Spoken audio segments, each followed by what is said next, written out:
Now your grip is so much more than just a grip. You know, it's your connection to the golf club. It's where your feeling comes from.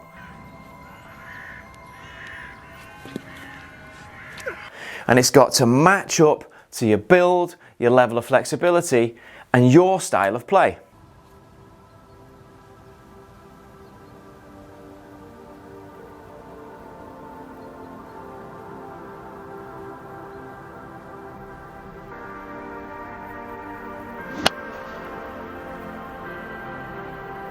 Now when a total beginner rocks up for a golf lesson, I tell them to grip the golf club from the 1 o'clock position with the club shaft as an extension of the left arm from the middle joint of the index finger through the bottom of the little finger with a flat straight left wrist.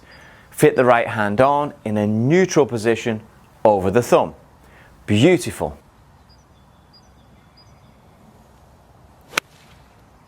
So you start with a flat straight left wrist and square club face at address, and you take it all the way up to the top this way.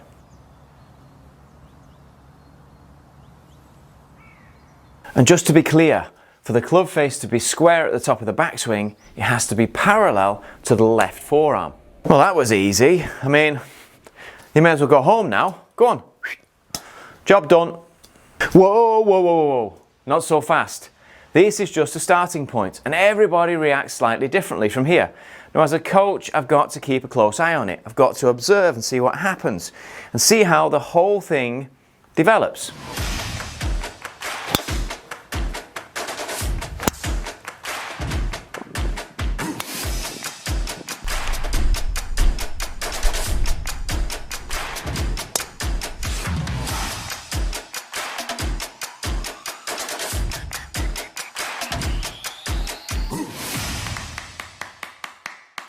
Now you'll see, even at the highest level, it varies massively from player to player.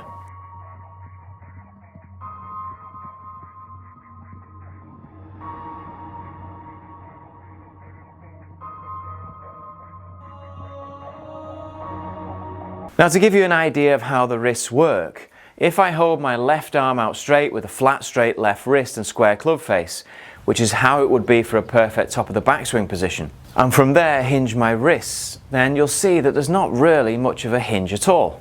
Now if I do the same thing and move my wrists from side to side, you'll see there is far more play in the wrist movement.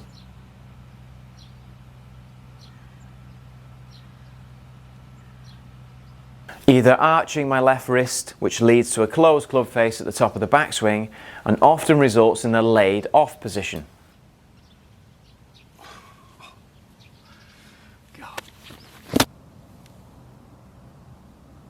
Or cupping my left wrist, which normally results in an open club face at the top of the backswing and can lead to an across the line position.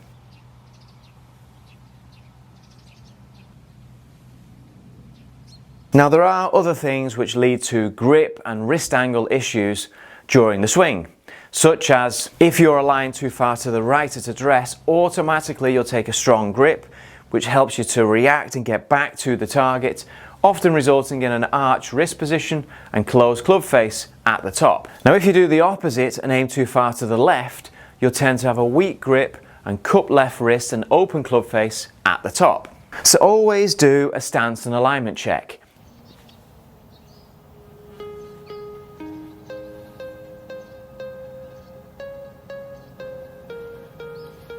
And if your golf lesson doesn't start with one, then ask, why not? Also, pushing your hands too far forward at address arches your left wrist and often results in a closed club face at the top. Now if you do the opposite and your hands are set too far back at address, this naturally cups your left wrist and often results in an open club face at the top. Now once again, the easiest way to ensure that the club face is square at the top of the backswing is to start with a straight flat left wrist and square club face at address and take it all the way up to the top this way.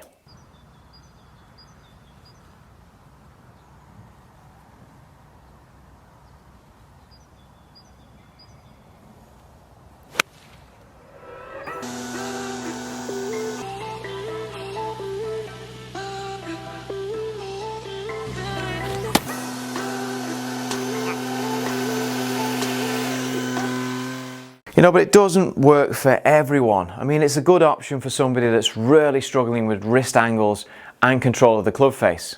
Now, a good coach will see how you naturally move and also see what is part of your natural makeup and match everything up to work for you, to work to your strengths and make them stronger, and match everything up with your build, your level of flexibility and your style of movement. So what does this mean for you? I mean, you're not here and I can't see your swing, so I can only give you a few examples. Now, the only way around it is, if you would like me to have a look at your swing, then drop me an email and I'll get straight back to you.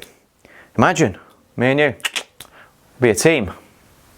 For example, my eldest son is very flexible and wristy. He's a field type of player, which is great because you can generate a lot of club head speed this way, but it has to be controlled. Otherwise, he's all over the place. So to match everything up, he starts with a strong grip, whereby his hands fit on the grip more over to his right, which compensates for his active wrist hinge in the later stages of his backswing. So a strong grip offsets his active wrist hinge in the backswing, which opens the face. So the whole thing matches up and it works out that he's slightly closed at the top of the backswing. Now, a perfectly square club face at the top of the backswing, a textbook position, is when the club face is parallel to the left forearm. Now, Hugo's is slightly closed and it's pointing upwards towards the sky. Now, into the downswing, he opens up his body with an athletic and dynamic movement, but his strong grip and natural release, his hand and arm rotation, square everything up through impact. Everything matches up perfectly. Now, his strong grip closes the club face, his wristy backswing opens it, his open body position through impact is offset by his strong grip and release, and it works well for him. It fits him and his natural style of play.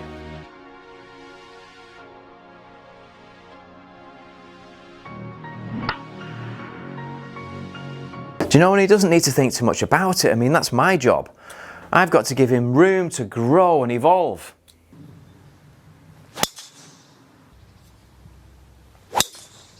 Now, I guarantee if I was to change his grip to a more neutral position, you know, and square his club face up at the top of the backswing and limit his wrist hinge, it wouldn't work for him. And this kind of drastic change, he'd never recover. Now, Sevi, my second son, is completely different. Now, he starts with a weak grip with both hands turned to his left, and his hands are set and push more to the right, cupping his left wrist on the handle at address. Now, both result in an open club face during the swing. So what he does, he arches his left wrist at the top of the backswing, which offsets his weak grip and cupped left wrist at address by closing the club face, which results in a perfectly square club face at the top. And everything matches up perfectly. Now, his arch left wrist runs into his downswing, and his slightly dead leg position through impact, which combined lead to a closed club face through impact, are offset by his weak grip, resulting in his favourite shot, a little draw.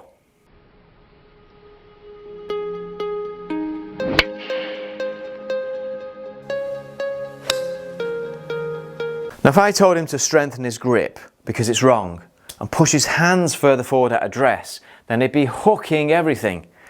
And he'd have to change his entire swing sequence from start to finish. Do you know what, I'm afraid to say that that kind of unnecessary rebuild has happened to many a talented golfer.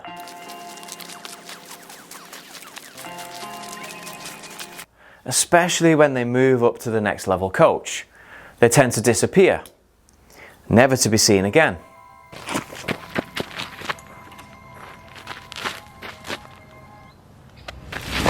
Now, fighting Mother Nature never works. It always ends in tears. And your grip is where you get your feeling from.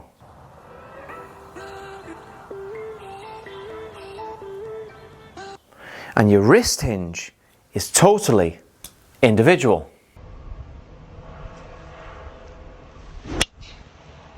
You know, as long as it all matches up and you make your strengths exceptional, then the sky's the limit.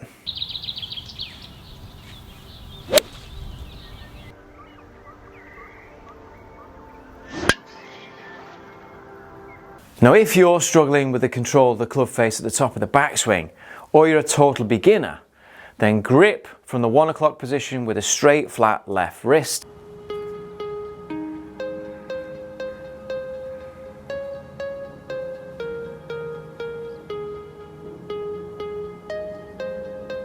And take it all the way to the top this way, to finish with a straight flat left wrist and square club face.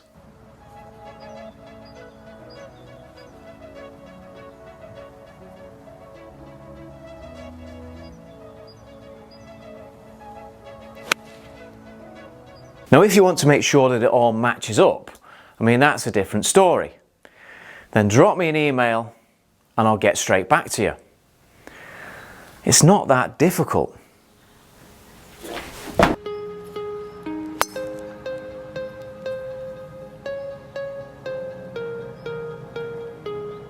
It's a great shot, that's on the green, that's on the green. Boom! She's done it, she's only gone and done it. So there we are, the final, it's a practice round actually today, the final of the Shula Cup. Isn't it? Eh? Yeah. These are on the reserve list, so they're gutted, they might not get a game. Absolutely gutted, they might not get a game. Oh no, yeah, look at that, Golf Austria over there. Posh's golf course, he's gutted. There he is, the lad, he's not really had much of a practice, but Yeah. just got a spot, you're in. Go get him.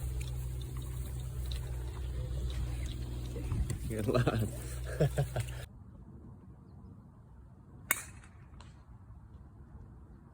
Great shot that.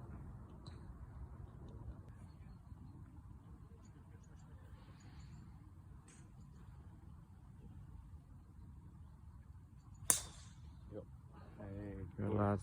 Brilliant. I absolutely hate watching, you know. It's easier to play than watch. I'm more nervous watching.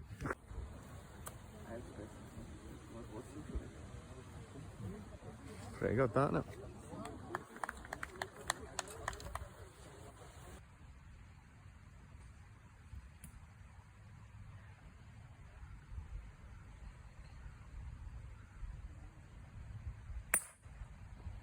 Great shots. Brilliant swing, that. Den hat gewonnen Lucy Kopanski.